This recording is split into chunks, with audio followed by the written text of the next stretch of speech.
2.1 quadrillion Satoshis, 21 million Bitcoin. Satoshi Nakamoto. That's why this is probably one of my favorite shirts.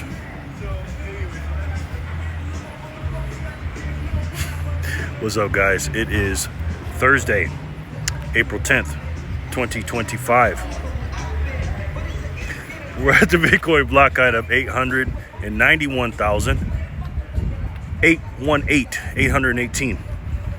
TikTok, next block. I'm at the car dealership again, or the car shop again. Got a little hesitation in my going from first to second gear. This is what happens when you drive a lot and you don't buy a new car. And because again, when you're a Bitcoiner, you know how valuable these are. So you put as much energy as you can into that. And speaking of that, as you guys know, probably the market is down again today. Haven't really checked a lot of news out, but I know it probably has to do with the tariffs and everything else. And if I'm wrong, put it in the description box below. And I wanted to say thank you to everybody that's been going to my lives. I really appreciate it. And I still want to make videos like this just to mix it up. And I don't want, you guys getting kind of bored with me just sitting at a desk and just doing a live all the time. This is kind of like my, not my bread and butter. Yeah, I guess it is my bread and butter, or my superpower, if you will, because everybody has one. And believe me, it's not that powerful. That I think better when I'm walking and talking for some reason. I not struggle, but it doesn't come out as easy when I'm sitting at a desk as it does when I'm walking. And the reason being is for years I would walk with my grandparents or my grandmother and my dad or whoever and my friends, and we just walk and talk. And then a lot of times I'd be on the phone walking and talking. So I guess miles and miles after years and years, I'm just used to doing that, and that's just the way I think, the best way I think. So, but in any case, again, I want to thank you guys for coming to the live. For those of you that don't know, I do a live stream Monday through Friday at 7 p.m. Eastern, 4 p.m. Pacific. And right now I'm in the early stages of watching Mike Maloney's The Hidden Secrets of Money series. We're on episode number 4 now, so we've done 3 so far. So make sure you guys check those out and get caught up maybe, and then come join me on the live. And also, I give out free Satoshis. Every time a block comes out, I spin a wheel and I give out some Satoshis to everyone. And then I also ask trivia questions and things like that in between the learning. That way it's not like monotonous and boring and stuff like that. And I also give you my commentary too. And then we just, we talk and we hang out, So if you're a Bitcoiner, or if you're a freedom fighter, or if you like free money, make sure you join my live. But anyways, it's a beautiful day today, man. It's just an absolutely gorgeous day here in Las Vegas, Nevada. The Bitcoin conference is upon us. It's coming up here in just about a month and a half. And I'm looking forward to it. Am I actually going to go into the conference? Right now, I don't have a ticket. Maybe I can get persuaded, but that's a lot of Satoshis to give up. That's a big opportunity cost to either buy the Satoshis or go to the conference. And that's what I'm struggling with, But again, you can't trade in life experiences and different things with people in the networking. So I'm struggling with that. I got to be honest. I am. But right now, last time I looked, it's like 1 million Satoshis to get in. And that's a lot, man, for me. That's a lot, because I know what 1 million Satoshis is and what the power of it. Because again, it's very finite, man. It's very finite. So I'm struggling with that. But what I am going to do, though, I am going to hang out for sure. I thought about renting a Tesla for the week, and just because I was thinking about buying a Tesla, and just picking up some of my boys or some of my people that I'm we're Bitcoin brothers and sisters out here, and we can just hang out and stuff. And then I was like, you know what, Jerry, why are you doing that? You doing that to show off, or are you doing that because you're embarrassed of your car? Probably a little bit of both. But you know what? I'm probably not going to do that. I'll probably just ride my Toyota Camry. I got a 2016 Toyota Camry. I drive, I do DoorDash and Uber and stuff like that. So, and I don't have leather seats. I used to in my other car before I got into my accident. But, I got this car, and, it gets me from A to B. It's a Again, it's a Toyota Camry. It's a Japanese-made car. But, you know, this is before, you know, I really got into the Elon Musk thing and everything, and I just want to support him, you know. So maybe I'll buy some stock. Maybe I'll get some, maybe I'll get a Tesla down the road, but I don't know. But anyways, like I said, I think, guys, right now, you know, the way the world is going and stuff like that, I think the pendulum is slowly shifting our way, right? I think sometimes we get confused and get caught up in the Republican-Democrat thing. And I get caught up in it too, I'm not gonna lie. But it's much deeper than that, man. It really is. It just is. For example, there are a lot of Republicans that don't like Donald Trump.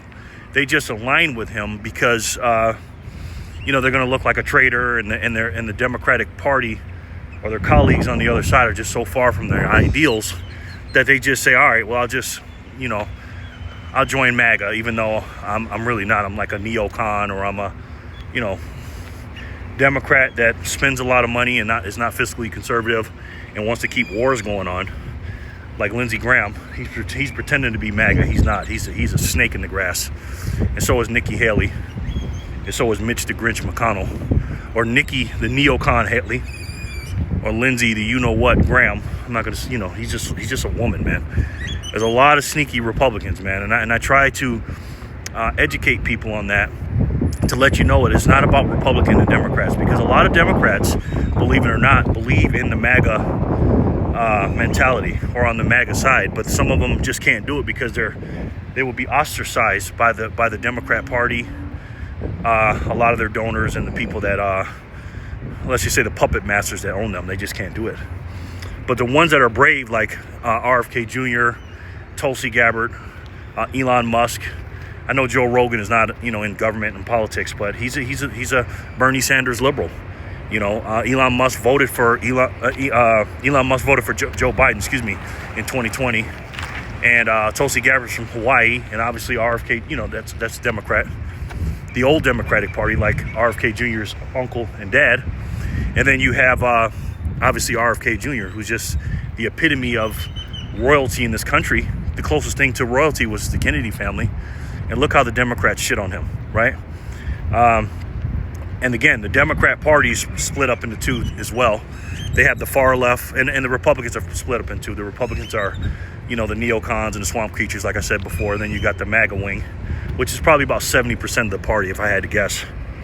And then the Democrat Party is just being taken over, eaten up by the far left loons.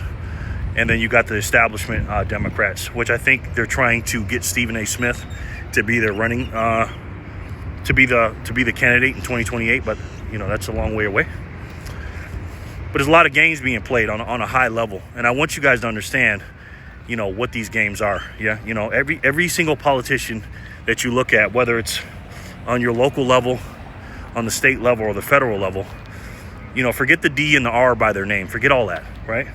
Forget that. Just see what they stand for. You know what I mean? And the two things you look at when you look at a politician, I'm not trying to make this political or anything. I just want you guys to look at things in the right way, in the right lens.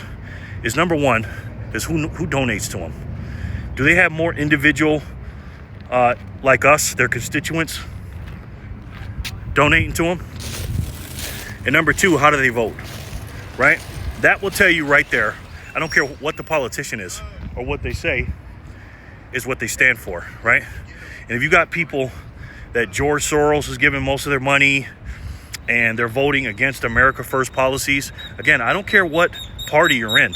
You know what I mean? If you're not America First, and obviously you guys are, I'm talking to my Americans here, or even in your own country, why would we vote for them? You know what I mean? A lot of these people, a lot of these politicians are just liars, and they're prostitutes and they're puppets.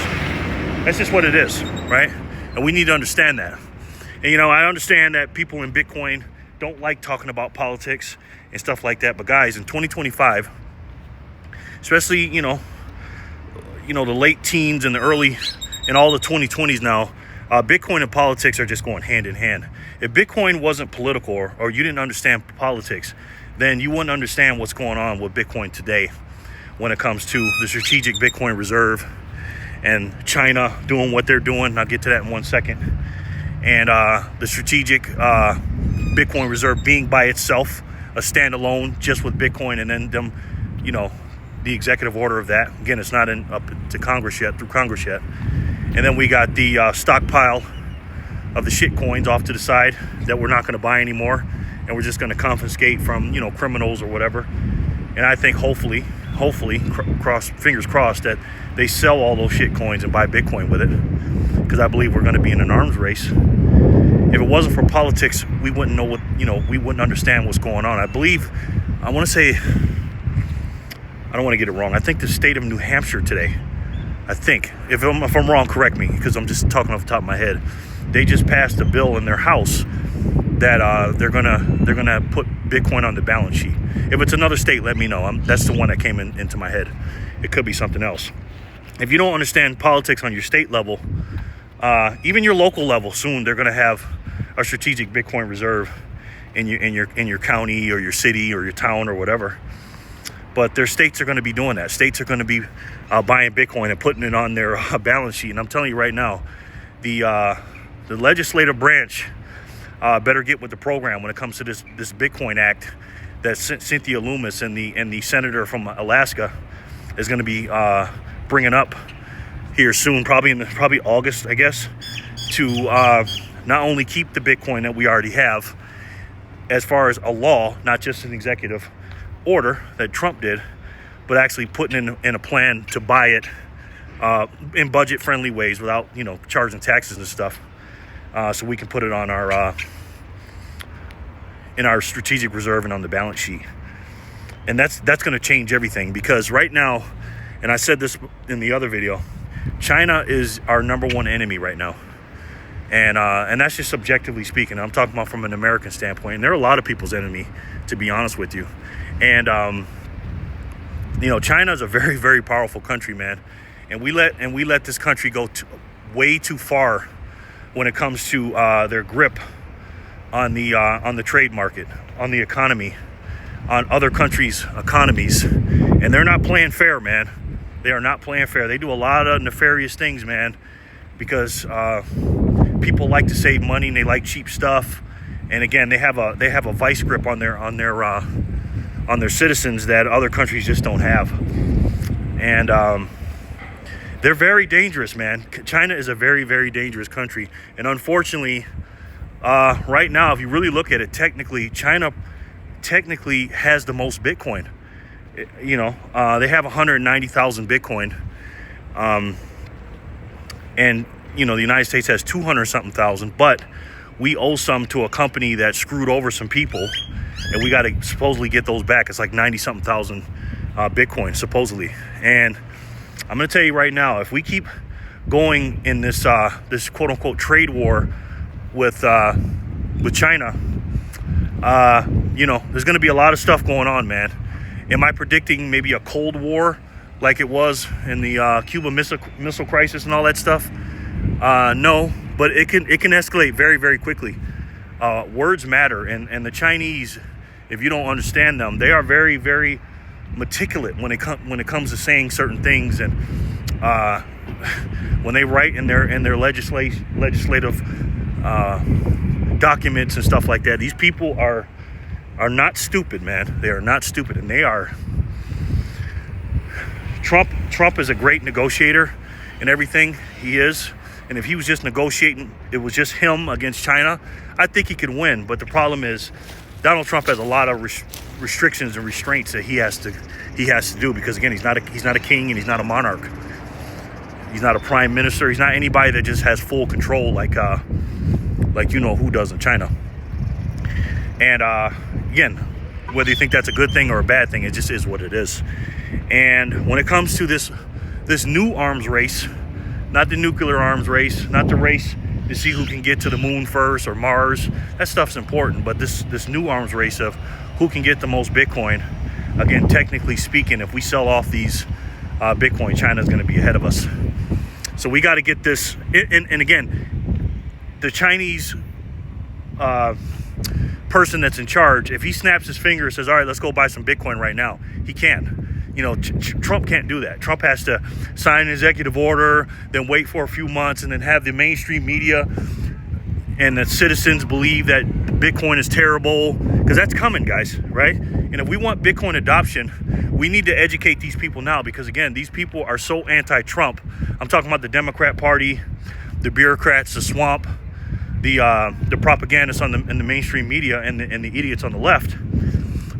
They're going to be against Donald. They're going to be against Donald Trump's agenda, no matter what he does, and that includes Bitcoin. It kind of reminds me of George Washington and the crew in the 1770s, middle of 1770s, when they're saying, "Look, we need to get rid of this tyranny and snap away from what Great Britain and King George III is doing to us."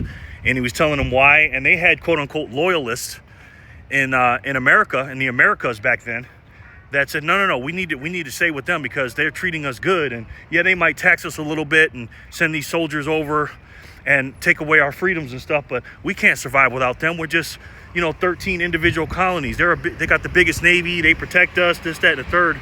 And they're like, nah, man, these people were strong back then. They're like, nah, we gotta make our own thing. We gotta be independent. And in the new digital world order, I'll call it, we got to break away from these fiat currencies that we're using, even though we are the leader of it and we have the world reserve currency. Again, there's a global world reserve currency. Again, there is a premium to that. I understand that. But China is creeping up on us, and we have to break free of not only depending on a broken dollar and a broken system, but we have to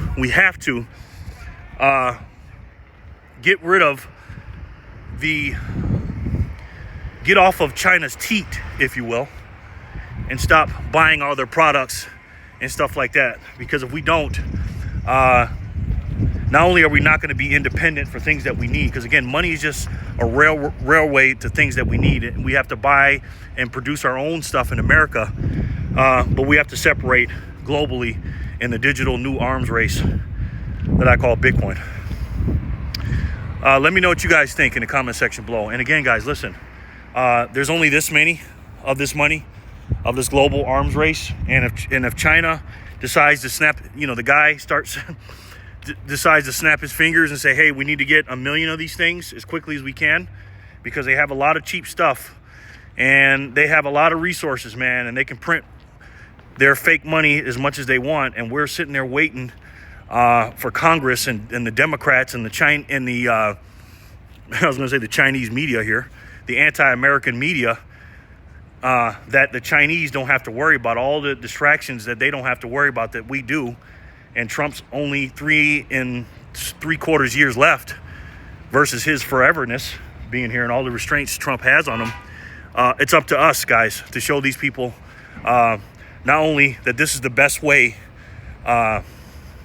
to win this arms race, this digital arms race, and not mess with these cryptocurrencies, but it's the best way to lead the world and be the leader of the free world, pay off this crazy, insane debt, and to stop inflation.